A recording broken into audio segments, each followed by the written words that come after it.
تھوڑی دیر میں درار ناشتہ لے کر آ گیا۔ ناشتے میں وہ پراٹھے، آملیٹ اور چائے لے کر آیا تھا۔ وہ 2 لوگوں کا ناشتہ تھا۔ امباج ناشتے کو دیکھ کر سوچ رہی تھی کہ اتنا زیادہ کیسے کھائے گی، نہ کھایا تو کہیں یہ زبردستی نہ کھلا دے، اس لیے کچھ بولنے کے بجائے خاموشی سے بیٹھی رہی۔ کچھ ہی دیر میں دوسری طرف کا دروازہ کھول کر درار بھی اس کے برابر میں پیچھے بیٹھ گیا۔ امباج نے اسی لمحے حیرت سے اس کی جانب دیکھا، وہ بھی اسے ہی دیکھ رہا تھا۔ آپ یہاں ناشتہ کریں گے؟ ہاں، کیوں، میں یہاں ناشتہ نہیں کر سکتا کیا؟ وہ الٹا اس سے سوال کر رہا تھا۔ وہ سوالیہ نظروں سے اسے گھور بھی رہا تھا۔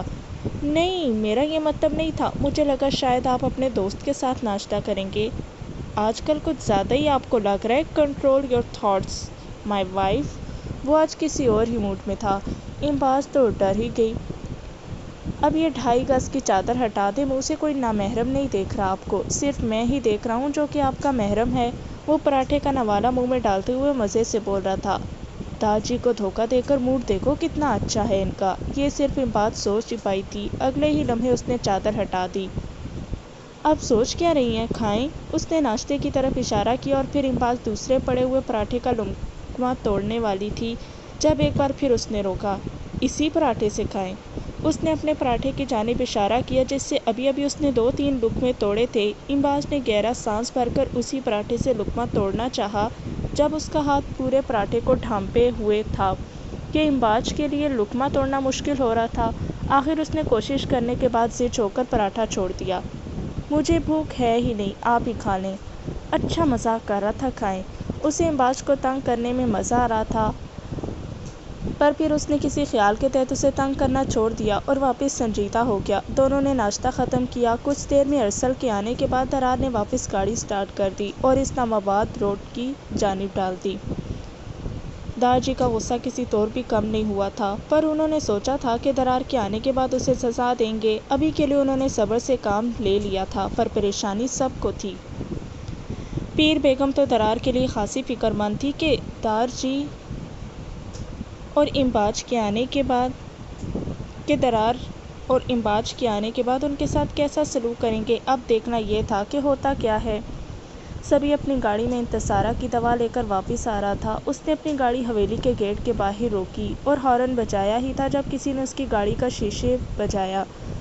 اس نے اپنی سن گلاسز لگی ہوئی آنکھیں اس جانب متوجہ کی اور ونڈو اسکرین نیچے کی۔ کوئی بوڑھا سا آدمی تھا۔ جی بابا، کیا کام ہے آپ کو؟ اس نے اس سے سوالیہ نظروں سے دیکھتے ہوئے پوچھا۔ بچے، یہ سردار اشمل خان کی حویلی ہے؟ جی، انہی کی ہے۔ آپ؟ جی، میں ان کا پوتا ہوں، سالک اشمل خان کا بیٹا۔ آپ کو کیا دارجی سے ملنا ہے؟ نہیں، تم یہ بس انہیں دے دینا۔ اس نے وہ طے شدہ کاغذ اس کی جانب بڑھایا اور پلٹ کر تیز تیز قدم اٹھاتے چلے گئے۔ وہ پیچھے انہیں آوازیں ہی دیتا رہ گیا، مگر وہ نہیں رکے تب تک چوکیدار نے گیٹ کھول دیا تھا۔ اس نے گاڑی اندر پورچ میں لا کر کھڑی کی اور اتر کر تیزی سے اندر کی جانب بڑھ گیا۔ وہ جانتا تھا کہ دارجی اس وقت مردان خانے میں ہی ہوں گے۔ مردان خانے میں پہنچ کر اس نے دارجی کو مخاطب کیا۔ دارجی، یہ کوئی بابا آپ کے لیے دے کر گیا ہے۔ اس نے وہ طے شدہ کاغذ ان کی جانب بڑھایا۔ انہوں نے کاغذ تھام کر اسے کھولا اور پڑھنا شروع کیا۔ جیسے جیسے ان کی نظریں کاغذ پر لکھی ہوئی تحریر پڑھ رہی تھیں، ان کے ماتھے پر بل نمودار ہوتے جا رہے تھے، اور پھر کاغذ پورا پڑھ کر انہوں نے اپنی مٹھیاں غصے سے بھینچی اور ان بلوں کی جگہ اب غصے اور اشتعال نے لے لی تھی۔ کیا بات ہے دارجی، کیا ہے یہ اور کیا لکھا ہے اس میں؟ پیر خان نے آگے بڑھ کر دارجی سے سوال کیا تھا، مگر دارجی آگے سے بالکل خاموش تھے۔ غصے اور ضبط سے ان کی آنکھیں سرخ پڑ رہی تھیں، مگر وہ کچھ بھی نہیں بولے تھے۔ پیر خان نے خود ہی آگے بڑھ کر ان کے ہاتھ سے وہ کاغذ تھام لیا اور انہوں نے بھی بغیر کسی مزاحمت کے وہ کاغذ پیر خان کو لینے دیا۔ پیر خان نے صوفے پر بیٹھ کر کاغذ پڑھنا شروع کیا۔ سردار اشمل خان، تم نے اپنی زندگی بہت سکون سے دوسروں پر حکومت کرتے ہوئے گزاری ہے۔ تمہیں ہمیشہ سے اپنی روایات بہت عزیز رہی ہیں۔ انہی روایات کی خاطر 30 سال پہلے تم نے بے حد بے دردی سے میری محبت اور اولین خواہش کو مجھ سے چھین لیا تھا، لیکن تم فکر مت کرو، دنیا مکافات عمل کا نام ہے، اس لیے اب وقت آ گیا ہے کہ تمہیں تمہارے کیے کی سزا ملے۔ تمہارے آنسو بہانے کا وقت آ گیا ہے سردار اشمل خان۔ تمہارے کیے کی سزا تمہارے عزیز از جان خاندان کو ملے گی اور تم پچھتاؤ گے۔ وقت زیادہ دور نہیں ہے، الٹی گنتی شروع کر دو، وقت پھر سے 30 سال پہلے چل کر کھڑا ہو گیا ہے۔ ابھی کے لیے یہ میری طرف سے صرف ایک چھوٹا سا دھچکا تھا، اس خط کی صورت میں پوری پکچر باقی ہے ابھی۔ بس تم دیکھتے جاؤ، میرا نہیں خیال تمہیں نام بتانے کی ضرورت ہے، تم خود سمجھدار ہو۔ اپنا خیال رکھنا، خدا حافظ۔ تحریر ختم ہو چکی تھی پر پیر خان کے چہرے پر اس وقت غصے کی جگہ حیرت نے لے لی تھی، کیونکہ 30 سال پہلے جو بھی صورتحال ہوئی تھی اس کا 1% بھی وہ نہیں جانتے تھے۔ حالانکہ انہیں پتہ ہونا چاہیے تھا۔ انہوں نے دارجی کی جانب سوالیہ نظروں سے دیکھا، پر ان کے کچھ کہنے سے پہلے ہی دارجی مردان خانے سے چلے گئے اور وہ وہیں ساری صورتحال کو سمجھنے کی کوشش کرتی رہ گئی۔ بلیک ہیکس اسلام آباد کی حدود میں داخل ہوئی تھی۔ بلا شبہ اسلام آباد ایک خوبصورت پر رونق شہر تھا۔ امباج کبھی بھی اس طرح سے کسی اور شہر حویلی سے باہر نہیں گئی تھی، یا یہ کہہ لیں کہ اس کی دنیا بس سوات سے شروع ہو کر وہیں پر ختم ہو جاتی تھی۔ اب بھی جب وہ سوات سے باہر آئی تھی تو وہ اسلام آباد کی پر رونق سڑکیں اور خوبصورت پہاڑ بڑے اشتیاق سے دیکھ رہی تھی۔ سوات میں ہمیشہ سکون ہوتا تھا، اور اس سکون زدہ ماحول میں جب دریا سوات بہتا تو اس کا شور پورے سوات پر چھاتا تھا۔ بے تحاشا تیزی سے بہتا ہوا دریا ہر کسی کو اپنی طرف متوجہ کرتا۔ لیکن اسلام آباد میں کوئی دریا نہیں تھا وہاں، اور بہت سے دیکھنے کے لائق مقام تھے۔ امباج کا دل چاہ رہا تھا کہ وہ درار سے کہے، اب اگر اسلام آباد آ ہی گئے ہیں تو وہاں کی مشہور جگہیں، فیصل مسجد، دامنے کو، شکرپڑیاں وغیرہ دکھائے، پر وہ کہاں اس مغرور انسان سے ایسی کوئی فرمائش کر سکتی تھی؟ دونوں میں ایسا رشتہ ہی کہاں تھا کہ وہ کوئی فرمائش کرتی؟ وہ چپ چاپ ونڈو اسکرین سے باہر دیکھ رہی تھی۔ بے ساختہ اس نے فرنٹ مرر میں دیکھا، اسی لمحے درار نے بھی ڈرائیو کرتے ہوئے مرر میں پیچھے دیکھا۔ دونوں کی نظریں ملی۔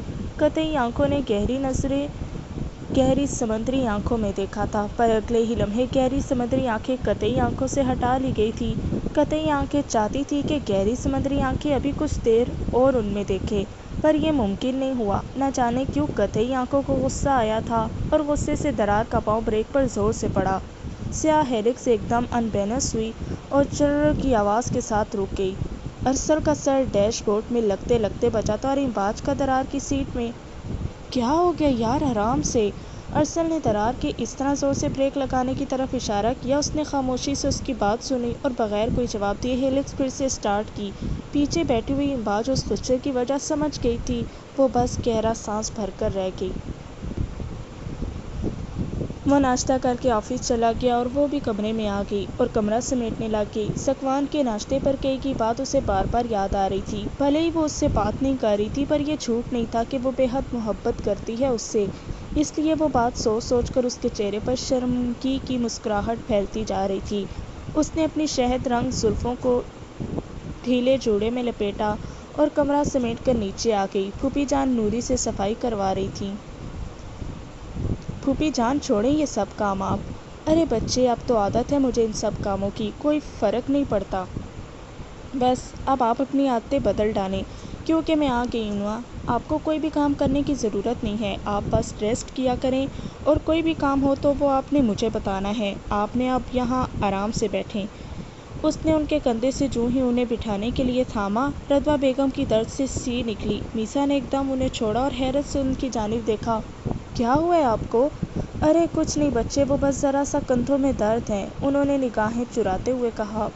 ایک کمزور سی دلیل تھی جس پر کچھ دیر تو میسا انہیں دیکھتی رہی اور پھر چائے بنانے کا کہہ کر کچن میں چلی گئی۔ وہ سمجھ نہیں پا رہی تھی، جب سے وہ یہاں آئی تھی رتبہ بیگم کو کوئی نہ کوئی چوٹ یا کوئی نہ کوئی درد ہی تھا۔ اس نے سوچا کہ اب وہ ان کا بہت سارا خیال رکھے گی تاکہ ان کو کسی بھی قسم کی کوئی تکلیف نہ ہو۔ خان حویلی میں جہاں ہر وقت چہل پہل رہتی تھی، وہاں سناٹوں کا راج تھا۔ انتصارہ کی طبیعت آگے سے کچھ بہتر تھی۔ مردان خانے میں کل شام سے دارجی نے کوئی ملاقات نہیں کی تھی۔ وہ کل شام سے ہی اپنے کمرے میں بند تھے۔ قبیلے کے سارے معاملات پیر خان ہی دیکھ رہے تھے، پر آخر کب تک؟ کتنی بار دارجی سے بات کرنے کی کوشش کی گئی، مگر انہوں نے کسی سے بھی ملنے سے انکار کر دیا۔ پریشانی تو حد سے سوا تھی۔ دارجی اسی طرح اپنے کمرے میں بند تھے۔ وہ بیک گراؤنڈ سے ٹیک لگائے بیٹھے ہوئے تھے، اور نہ جانے کب سے ہی ایسے بیٹھے تھے جب بی بی جان کمرے میں داخل ہوئیں اور انہوں نے اس طرح سے دارجی کو بیٹھے دیکھا۔ وہ چلتی ہوئی ان کے قریب آ گئی اور وہیں ان کے پاس بیٹھ گئی۔ کیا بات ہے خان، ہم تم کو رات سے دیکھ رہے، تم پریشان لگ رہا ہم کو۔ انہوں نے بی بی جان کی بات سن کر ایک گہرا سانس بھرا اور سیدھا ہو کر بیٹھ گئے۔ ہم بہت تھک گیا ہے بانو، وہ بہت کم بی بی جان کو اس نام سے مخاطب کرتے تھے، ورنہ وہ انہیں زربانو ہی کہا کرتے تھے۔ اگر آج وہ انہیں اس نام سے مخاطب کر رہے تھے تو بی بی جان کے لیے چونکنا لازمی تھا۔ کیا بات ہے خان، تم ایسا کیوں بول رہا ہے؟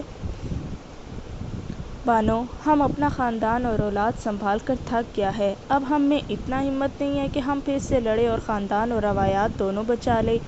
ان کا لہجہ بے حد غیر معمولی تھا، اتنا کہ بی بی جان بے حد پریشان ہو گئی تھیں۔ لیکن تم میں اتنا ہمت ہے کہ تم اپنا خاندان بچا سکو، لیکن کیا تم ہم کو بتائے گا کہ ہوا کیا ہے؟ اس کا خط آیا ہے میرے نام۔ وہ ایک دم گہری سوچوں میں چلے گئے۔ کس کا خط آیا ہے خان؟ وہ ان کی بات نظر انداز کرتے ہوئے پھر سے بول رہے تھے۔ 30 سال پہلے جو بھی ہوا تھا وہ اس کا سزا دینا چاہتا ہے ہم کو، ہمارے خاندان کو تباہ کر کے۔ ہم نہیں جانتا وہ کیا کرنے والا، پر ہم کو خوف آ رہا ہے، اب ہمت نہیں ہے ہم میں کہ کچھ بھی برا ہوتا ہوا دیکھ سکیں۔ نہیں، کچھ بھی برا نہیں ہوگا۔ 30 سال پہلے جو بھی ہوا ہے اس وقت تمہارا جگہ کوئی بھی ہوتا تو یہی کرتا۔ ہم جانتا ہے روایات اور حسب نفس سب سے پہلے ہے۔ وہ انہیں اپنے طور پر بہلانے کی کوشش کر رہی تھی، پر وہ خود حقیقی معنوں میں پریشان ہو گئی تھیں۔ ذکوان آفس میں بیٹھا ہوا تھا، اس کا موڈ سخت خراب ہو چکا تھا، کیونکہ اسے ابھی ابھی خبر ملی تھی کہ درار اور امباز دارجی کو بتائے بغیر اسلام آباد چلے گئے ہیں۔ تب سے ہی اسے غصہ آ رہا تھا کہ درار دارجی کی مرضی کے بغیر امباز کو لے کر اسلام آباد چلا گیا۔ اتنی جرأت آخر اس میں آئی کہاں سے؟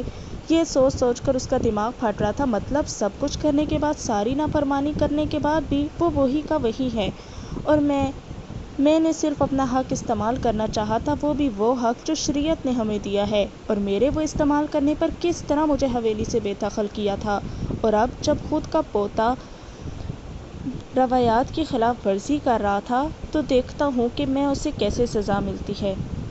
اب مزہ آئے گا درار سران خان، مجھے ہرانے کے بارے میں سوچا تھا نا تم نے؟ اب دیکھو تم خود کس طرح سے دارجی کی نظروں میں گرتے ہو، اور یہ کام کوئی اور نہیں، میں ہی اپنی مبارک زبان سے کروں گا۔ بس تم دیکھتے جاؤ، تمہیں ہارنے پر مجبور نہ کیا تو میرا نام بھی ذکوان شیر خان نہیں ہے۔ اس نے خود سے کہہ کر ایک تسلی بخش سانس خارج کیا اور کرسی کی پشت سے سر ٹکا کر آنکھیں موند لیں کہ اسے میسا کا خیال آیا اور ساتھ میں اپنا رویہ بھی یاد آیا۔ اسے ایسے ہی تھوڑی سی شرمندگی ہوئی تھی کہ اتنا سخت رویہ نہیں اپنانا چاہیے تھا اسے میسا کے ساتھ۔ اسے برا لگا تھا، ایک بار بھی اس نے اسے مخاطب نہیں کیا تھا۔ بے ساختہ اس نے سوچا تھا کہ اسے برا کیوں لگ رہا ہے اپنی ذات کی نفی ہونے پر۔ پھر اس کے ضمیر نے اسے جھنجھوڑنے کی ایک ناکام کوشش کی۔ اسے بھی تو برا لگتا ہوگا جب تم اس کی ذات کی نفی کرتے ہو، یہ اس کے ضمیر نے اس سے کہا تھا۔ نہیں، میرے ساتھ زیادتی ہوئی ہے، زبردستی ایک انچاہی عورت مجھ پر تھوپ دی گئی۔ وہ سب کچھ جانتے ہوئے بھی حقیقت سے بڑی ہی آسانی سے نظریں چرا گیا۔ وہ ایک آفس کا منظر تھا جہاں وہ اپنے باپ کے سامنے بے حد مؤدب انداز میں بیٹھا ہوا تھا۔ وہ وہاں کیوں تھا یہ وہ بہت اچھے سے جانتا تھا۔ اس کا باپ اس سے رپورٹ طلب کر رہا تھا، مگر وہ حیران تھا کہ وہ آدھے گھنٹے سے اپنے باپ کے سامنے بیٹھا ہوا ہے اور اس کے باپ نے ایک لفظ بھی نہیں بولا۔ کیوں؟ وہ یہ سوال خود سے کافی بار کر چکا تھا، مگر اپنے باپ سے کرنے کی ہمت وہ اپنے اندر پیدا نہیں کر پایا تھا۔ لیکن کب تک؟ آخر اس نے گلا کھنکارا اور اپنے باپ کو اپنی جانب متوجہ کیا، جو کہ ایزی چیئر کی پشت سے ٹیک لگا کر بیٹھا ہوا تھا۔ ہاں فوادیل بچے، بولو کیا پوچھنا چاہتے ہو؟ شاید وہ بھی اپنے بیٹے کی آنکھوں میں سوال پڑھ چکے تھے اور اس کا جھنجھلایا ہوا چہرہ بھی دیکھ چکے تھے۔ بابا جان، میں یہ سوچ رہا تھا کہ جو کام کرنے کا آپ نے مجھے بولا تھا وہ میں نے اپنے بندوں سے کہہ کر کروا تو دیا ہے، پر آپ نے ابھی تک اس کی کوئی بھی تفصیل مجھ سے نہیں مانگی، ایسا کیوں؟ اس کی اس بات پر بے ساختہ وہ قہقہ لگا کر ہنسے تھے اور وہ الجھی ہوئی نگاہوں سے ان کی جانب دیکھ رہا تھا۔ تمہیں کیا لگ رہا تھا کہ ہم یہ کام بس تمہیں سونپ کر خود ہاتھ پر ہاتھ رکھ کر بیٹھ گیا ہے؟ ہاں، غلط، ایسا بالکل بھی نہیں ہے۔ میں نے جو دیکھا ہے نا، اس کے بعد تو میرے دل میں ایک ٹھنڈی ٹھار پھوار پڑ گئی ہے۔ وہ خوف جو کسی کو کھونے کا ہوتا ہے نا، وہ خوف جو 30 سال پہلے میرے اندر تھا، میرے دل میں تھا، میرے چہرے کا احاطہ کیے ہوئے تھا، آج وہی خوف کسی بھی اپنے اور پیارے کو کھونے کا سردار اشمل خان کے چہرے پر دیکھا میں نے۔ ایک سکون سا اترتا ہوا محسوس ہوا ہے مجھے، شدت سے انتظار ہے اس وقت کا جب وہ ٹوٹ کر بکھرے گا جیسے میں ٹوٹا تھا۔ وہ اپنی بات ختم کر چکے تھے جبکہ فوادیل حیران تھا اپنے باپ کی باتوں سے، جس کے اندر خان حویلی کے مکینوں کے لیے بے انتہا نفرت بول رہی تھی۔ ارسل کے بے حد اصرار کے باوجود درار اس بات پر راضی نہیں ہوا تھا کہ وہ ارسل کے گھر رکے، اس لیے اسے ڈراپ کرنے کے بعد وہ امباج کو لے کر اسلام آباد میں ادھام کے فلیٹ میں آ گیا، جس کی چابی اس نے کچھ دن پہلے ہی اس سے لی تھی۔ دروازہ کھول کر اس نے امباج کو اندر جانے کا اشارہ کیا اور پھر خود بھی اس کے پیچھے اندر داخل ہو گیا۔ فلیٹ کافی کشادہ تھا، فل فرنشڈ بھی تھا، ضرورت کی ہر چیز موجود تھی، بس کافی عرصے سے بند ہونے کی وجہ سے اس میں صفائی کی ضرورت تھی۔ آپ اندر سے دروازہ بند کر لیں، میں تب تک مارکیٹ سے ایک ہفتے کے حساب سے کوئی ضرورت کا سامان لے کر آتا ہوں، اور یاد رکھیے گا آپ یہاں کسی کو جانتی نہیں ہیں، اس لیے میرے آنے تک چاہے کچھ بھی ہو جائے آپ دروازہ نہیں کھولیں گی، سمجھ گئی نا؟ میں چابی ساتھ لے کر جا رہا ہوں، اس لیے خود ہی کھول کر آ جاؤں گا۔ وہ کہہ کر الٹے پاؤں باہر نکل گیا، حالانکہ وہ کافی تھک چکا تھا، پر فی الحال اسے اپنی ضرورت کے حساب سے سامان لانا تھا۔ اس کے جاتے ہی امباج نے گہرا سانس لیا اور ایک جانب دھول سے اٹے ہوئے صوفے سے دھول جھاڑ کر بیٹھ گئی، اور اس نے بیٹھ کر فلیٹ کا جائزہ لیا۔ فلیٹ تو اچھی حالت میں ہے، بس اسے صفائی کی بہت زیادہ ضرورت ہے، اس نے خود سے کہا تھا، اور اپنی سیاہ چادر اتار کر ایک جانب رکھی تھی اور خود سائڈ پر بنے چھوٹے سے اوپن کچن کی جانب بڑھی۔ اس نے یکے بعد دیگر سارے کیبن کھول کر چیک کیے، کچھ چیزیں ہی موجود تھیں، البتہ برتن موجود تھے۔ اس نے آگے بڑھ کر بند پڑی ہوئی فریج کا سوئچ لگا کر اسے آن کیا اور پانی کی بوتلیں بھر کر سائڈ پہ رکھی، پھر خود ایک گلاس پانی پیا اور ادھر ادھر بکھرا ہوا تھوڑا بہت سامان سمیٹ کر خود کچن سے باہر آ گئی۔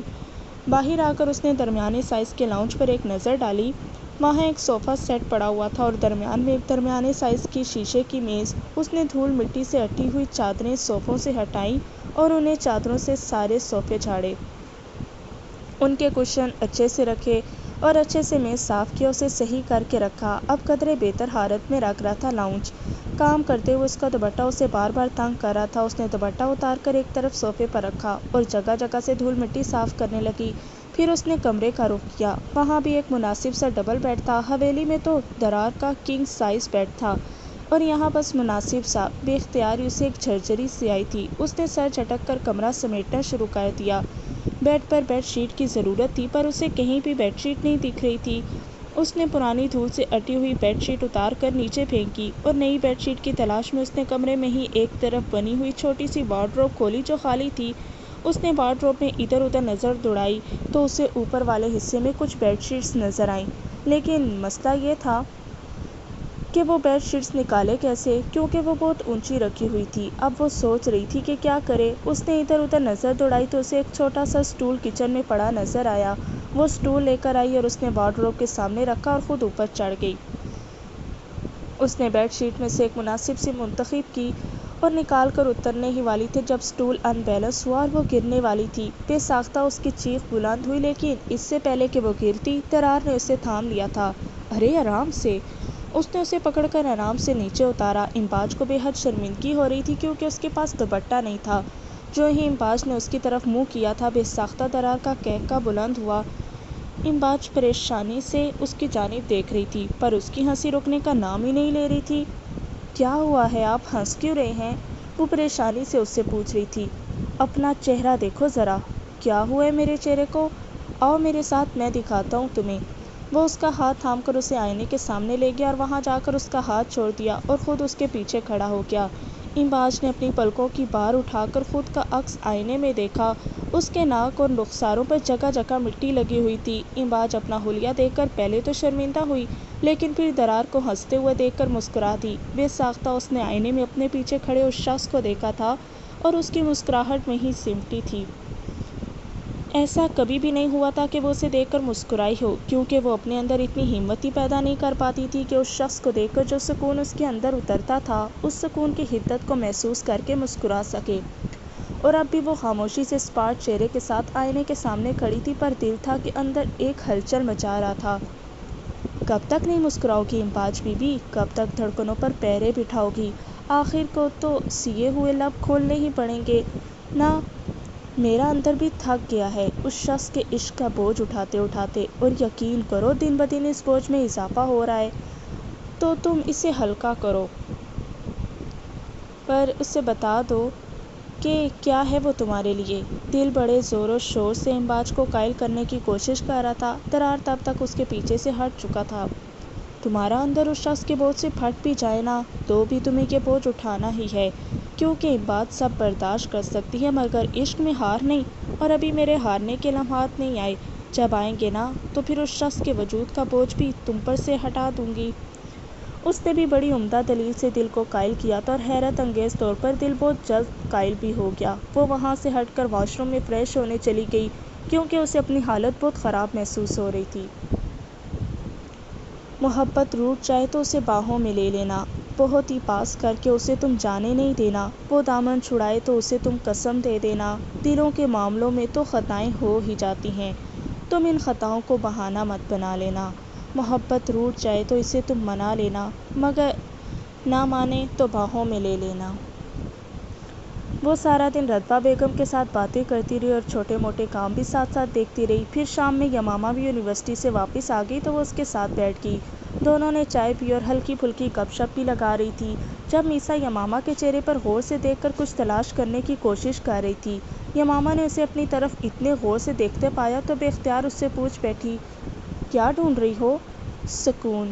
اس نے بڑے آرام سے اس کی بات کا جواب دیا۔ تم اس سکون کو میرے چہرے پر کیوں تلاش کر رہی ہو؟ کیونکہ تمہارا چہرہ ہمیشہ پرسکون رہتا ہے، لیکن کچھ دنوں سے جیسے اس سے سکون غائب سا ہو گیا ہے، کہیں محبت تو نہیں ہو گئی؟ محبت؟ ارے شکر اللہ کا، اس عذاب سے میں ابھی تک بچی ہی ہوئی ہوں۔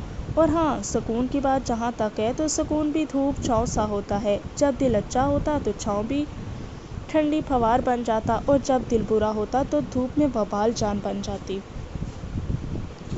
وہ کندھے اچکا کر بڑے آرام سے سکون کی تفصیل بیان کر رہی تھی۔ تمہاری باتیں خوف دلا رہی ہیں مجھے، میسا نے اس کی باتوں پر حیران ہو کر اس سے کہا۔ کیوں؟ اس میں خوف آنے والی کون سی بات ہے؟ تم خود بھی تو اس طرح کی گفتگو کرنا شروع ہو گئی ہو، بہت سلجھی ہوئی، ہر وقت جھوٹا اور بے مقصد مسکراتی رہتی، جیسے کسی نے لیبل دینا ہو تمہیں کہ جو جتنا برداشت کرے گا وہی سکندر۔ میسا حیرت سے اس کی جانب دیکھ رہی تھی، اسے سمجھ میں نہیں آ رہا تھا کہ اس کو کیا کہے۔ جواب میں وہ بس اسے یکٹک دیکھ رہی تھی۔ فکر مت کرو، جواب دینے کی ضرورت نہیں ہے، یہ جو تمہارا چہرہ ہے نا سارے جواب دے دیتا ہے۔ جاؤ، تمہارے شوہر کے آنے کا وقت ہو گیا ہے، جا کر خود کو سنوارو تاکہ وہ تمہاری طرف دیکھے۔ وہ اس سے کہہ کر وہاں سے اٹھ کر چلی گئی اور میسا حد تک وہیں بیٹھی رہ گئی۔ یہ کون سی یمامہ تھی جو آج اس کے سامنے بیٹھی ہوئی تھی اور اسے لاجواب کر کے چلی گئی؟ وہ خود بھی وہاں سے اٹھ کر اپنے کمرے میں آ گئی۔ وہ اب تیار ہونے کے بارے میں سوچنے لگی۔ کمرے میں آ کر اس نے وارڈروب کھولی اور اندر سے اپنے لیے ایک پیچ اور بلیک فراک نکالا جو کہ گھٹنوں سے ذرا نیچے تک آتا تھا، ساتھ میں بلیک ٹراؤزر تھا اور ٹائی اینڈ ڈائی بلیک اور پیچ دوپٹہ میسا نے نہا کر پہن لیا۔ گیلے بال پشت پر ہی کھلے چھوڑے ہوئے تھے جن سے پانی کے قطرے ٹپک رہے تھے۔ وہ آئینے کے سامنے آ کر کھڑی ہو گئی۔ میک اپ وہ بھی نہیں کرتی تھی، بس ہلکا سا پیچ لپ گلوس لگا لیا اور کانوں میں چھوٹے چھوٹے بلیک ٹاپس پہن لیے۔ ناک میں پہنی ہوئی ڈائمنڈ نوز پن اس کے سرخ اور سفید چہرے کو اور بھی نکھار رہی تھی۔ وہ بڑی فرصت سے خود کو آئینے میں سنوار رہی تھی، اس بات سے بے خبر کہ کسی نے اس کی ایک ادا کو اپنے دل میں قید کیا ہے۔ بیچارہ زکوان ابھی ابھی آفس سے آیا تھا اور چینج کرنے کمرے میں آیا۔ جب اسے آئینے کے ساتھ نحوِ گفتگو پایا تو وہیں رک کر اسے دیکھنے لگ گیا۔ وہ نہ چاہنے کے باوجود خود کو کنٹرول نہیں کر سکا اور پیچھے سے جا کر اسے اپنے حصار میں لے لیا۔ میسا تو اس کی اس حرکت پر جہاں تھی وہیں رہ گئی۔ یہ کیا کر رہا تھا؟ وہ سمجھنے سے قاصر تھی۔ بہت چالاک لڑکی ہو تم۔ میں نے صرف صبح یہ بولا تھا کہ اگر تم تیار ہوگی تو میں تمہیں دیکھ لوں گا، مگر تم تو یار پوری کی پوری قیامت ہی بن گئی ہو جو میرے جیسے مرد کے مضبوط دل کو بھی بڑی رسانیت سے ہلا رہی ہو۔ وہ اسی طرح اسے تھامے ہوئے بول رہا تھا اور میسا کا دماغ معاف ہو رہا تھا۔ چھوڑے مجھے اور یہ خوش فہمی نکال دے کہ میں یہ آپ کے لیے تیار ہوئی ہوں۔ اچھا نہیں ہوئی تو اب ہو جاؤ، وہ کھوئے کھوئے لہجے میں بول رہا تھا۔ میسا کو لگ رہا تھا وہ پاگل ہو جائے گی اس شخص کے ساتھ رہتے ہوئے۔ دیکھیں آپ۔ کیا دیکھوں؟ ساری خوش فہمیاں تو تم نے ختم کر دی ہیں، وہ بے حد بے چارگی سے اس سے کہہ رہا تھا۔ میسا ابھی بھی اس کے حصار میں ہی تھی۔ اچانک زکوان نے اس کے بالوں پر اپنے لب رکھ دیے۔ میسا نے پہلے حیرت اور پھر پریشانی سے اسے دیکھا جو اب اسے چھوڑ چکا تھا اور وہاں سے واش روم فریش ہونے چلا گیا۔ میسا وہیں کھڑی رہ گئی۔ ہاں، اپنی مرضی کا کام کر لیا پر ایک سوری نہیں بولا گیا، وہ بڑبڑاتے ہوئے چڑھ کر کہہ رہی تھی۔ پر یہ بات بھی سچ تھی کہ زکوان کا لمس اس نے آج پہلی بار محسوس کیا تھا اور اسے اپنے اندر تک سکون اترتا ہوا محسوس ہوا۔ وہ باہر جانے ہی والی تھی، ابھی اپنا دوپٹہ سر پر اوڑھ کر کہ اسے پھر سے اس کی آواز آئی۔ وہ واش روم سے باہر آ چکا تھا فریش ہو کر۔ وہ آف وائٹ شلوار قمیض میں نکھرا نکھرا سا تھا۔ رکو، میرے ساتھ جانا۔ کیوں؟ وہ منہ بنا کر چڑھ کر اس سے بولی۔ ہر بات پر اتنے سوال کرتی ہو تم، خاموش ہو کر سائڈ پر کھڑی رہو، ایک بار کی بات سمجھ میں نہیں آتی تمہیں؟ وہ تھوڑے سے سخت لہجے میں اس سے مخاطب ہوا تھا۔ وہ دونوں بازو فولڈ کر کے منہ پھیلا کر سائڈ پر کھڑی ہو گئی۔ ڈائمنڈ نوز پن اب بھی اس کے چہرے پر چمک رہی تھی۔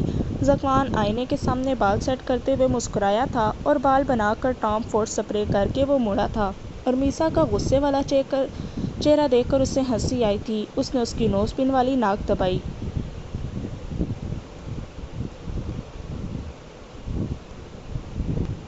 چلیں پھر بیگم صاحبہ۔ وہ کچھ بھی بولے بغیر اس کے ساتھ نیچے آ گئی تھی۔ رضا بیگم نے دونوں کو ساتھ دے کر دونوں کی دل ہی دل میں نظر اتاری تھی اور ماشاءاللہ بولا تھا۔ نوری کھانا لگا چکی تھی۔ وہ سب ڈائننگ ٹیبل پر بیٹھ گئے۔ کھانا کھانے پر یمامہ ابھی بھی چپ چاپ اپنی پلیٹ پر جھکی ہوئی تھی۔ ایک بار پھر ذکوان کو تکلیف کا احساس ہوا۔ بہت دن ہو گئے تھے اسے اپنی بہن سے بات کیے ہوئے۔ انتصارہ کی طبیعت اب بہت بہتر تھی۔ آرام کرنے اور دوائی کھانے کی وجہ سے وہ بالکل ٹھیک تو نہیں، پر پہلے سے بہتر ضرور ہوئی تھی۔ اس لیے اب اپنے کمرے سے نکل کر وہ بی بی جان کی گود میں سر رکھ کر زنان خانے میں لیٹی ہوئی تھی اور بی بی جان اسے مختلف تسمیہ پڑھ کر دم کر رہی تھی اور وہ آنکھیں موندے ان کی گود میں لیٹی ہوئی تھی۔ اچانک اس نے لیٹے لیٹ ہی بی بی جان کو مخاطب کر لیا۔ بی بی جان، کیا آپ داجی کو پہلے سے جانتی تھی، شادی سے پہلے؟ بی بی جان اس کے سوال پر چونک گئی، لیکن پھر سنبھل کر گویا ہوئیں۔ نہیں، جانتی تو نہیں تھی، پر دیکھا ضرور تھا۔ کہاں؟ ایک اور سوال انتصارہ کی جانب سے آیا۔ اپنی حویلی میں میرے تایا کے بیٹے تھے تمہارے داجی، بچپن سے طے تھا میرا رشتہ ان سے۔ آپ کو کبھی خواہش نہیں پیدا ہوئی کہ آپ داجی کو جانیں یا ملیں؟ ہوئی تھی، پر خان حویلی چاہے کوئی بھی ہو، وہاں کی بیٹیوں کو خواہشات پالنے کی اجازت نہیں ہوتی بچے۔ پر کیوں بی بی جان، کیا خان حویلی کی بیٹیاں انسان نہیں ہوتی؟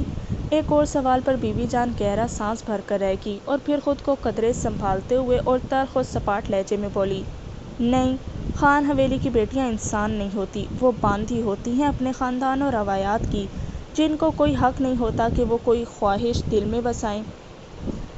وہ نہ ہمہ وقت اپنے خاندان کی عزت اور وقار ہتھیلی پر لے کر گھومتی ہیں اور بہت محتاط ہو کر چلتی ہیں کہ کہیں یہ عزت اور وقار پھسل نہ جائے ہاتھ سے۔ جانتی ہو، جب جب یہ عزت اور وقار پھسلے ہیں نا، تب تب نسلوں کی نسلیں تباہ ہوئی ہیں۔ وہ کہہ کر خاموش ہو گئی تھی، پر انتصارہ کی بھی سوئپ پہلے چھوڑ گئی تھی، کیونکہ وہ بھی خان حویلی کی عزت اور وقار اپنی ہتھیلی پر لے کر گھوم رہی تھی، پر وہ کہیں نہ کہیں اس کی حفاظت نہیں کر پا رہی تھی۔ اسے یہ وقار خطرے میں نظر آ رہا تھا اور اسے اس عزت اور وقار کو ہر قیمت پر محفوظ رکھنا تھا اور خان حویلی کی بیٹی ہونے کا فرض ادا کرنا تھا۔